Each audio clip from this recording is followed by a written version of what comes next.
rumah restoratif justice. Apa itu restoratif justice? Ini gerakan internasional yang kita ada juga di Indonesia.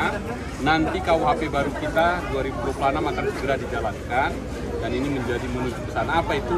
Restorasi, mengembalikan keadilan kepada keadaan semula. Jadi rakyat-rakyat kecil hanya karena soal-soal kecil nggak mesti harus dipenjara, nggak mesti harus hukuman badan setahun 2 tahun di penjara, tapi bisa diselesaikan dengan cara-cara restoratif justice. Terserah nanti kejaksaan atau kepolisian yang menangani untuk dikembalikan ke desanya. Saya menyarankan serahkan ke kepala desa untuk menjalankan sanksi sosial, pengganti dari sanksi badan, hukuman badan menjadi hukuman sanksi sosial. Apa itu sanksi sosial? Misalnya membersihkan rumah ibadah sekali seminggu, 2 jam sehari selama 2 bulan. Tapi pakai baju. Nanti kalau dari punya kejaksaan, restoratif justice-nya Kajari.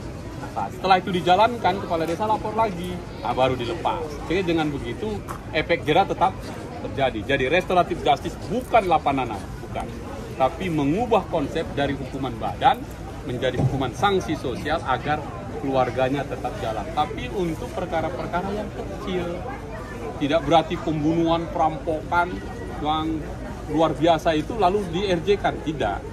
Nah, atau pengguna narkoba, ini kan korban yang nggak tahu apa-apa. Tapi bandarnya nggak bisa, itu nggak bisa diampuni karena dia pelaku kejahatan. Dia kaya raya dengan melawan hukum, mengorbankan orang tak bersalah. Nah, warganya nih siapa? Di Pak Bupati ini warganya yang korban. Ya harus direhab. Nah, itu tanggung jawab sosialnya pemerintah. Kira-kira begitu konsep ini tadi. Karena itu ketika Kejaksaan Negeri Asahan mengumumkan melonsing jelajah adiaksa yang masuk ke desa-desa, jaga desa untuk mengawal penggunaan dana desa, rumah RJ Restoratif Justice. Saya kira ini bentuk negara hukum ialah keadilan sampai ke kampung-kampung, ke desa-desa. Karena kalau Kajari kantornya cuma di ibu kota kabupaten. Nah, dengan cara ini dia sampai ke desa-desa. Saya kira kita hormat.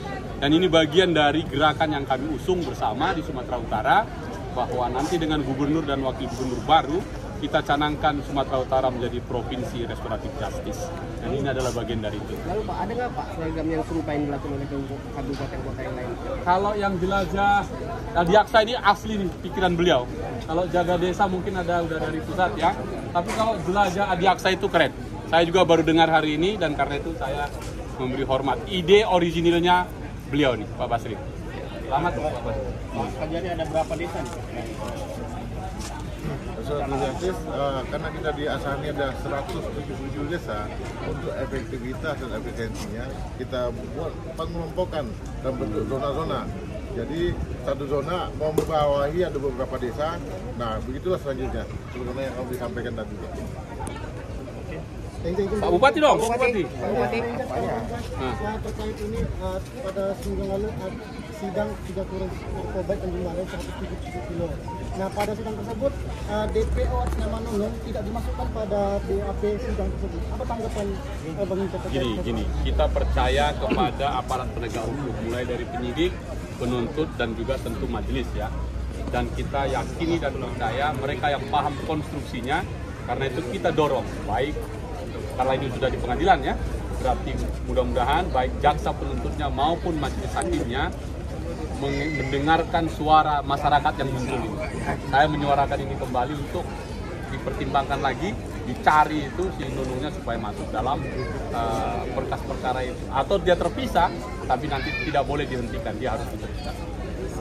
Ya, terima kasih. Pak Bupati, menyambung tadi Pak Bupati. Baik, kita tadi sudah sama-sama mendengar keterangan dari anggota DPR RI Bapak Inca Paritan dan Bapak Kajari Asahan.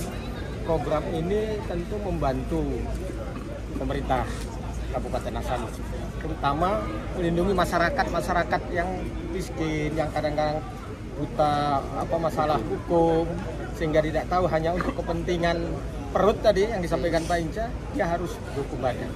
Tentu saya mengucapkan terima kasih dan berikan penghargaan yang tinggi ya kepada Pak Kajari yang menginisiasi tentang kegiatan ini. Insya Allah mudah-mudahan nanti kabupaten kota akan menirunya.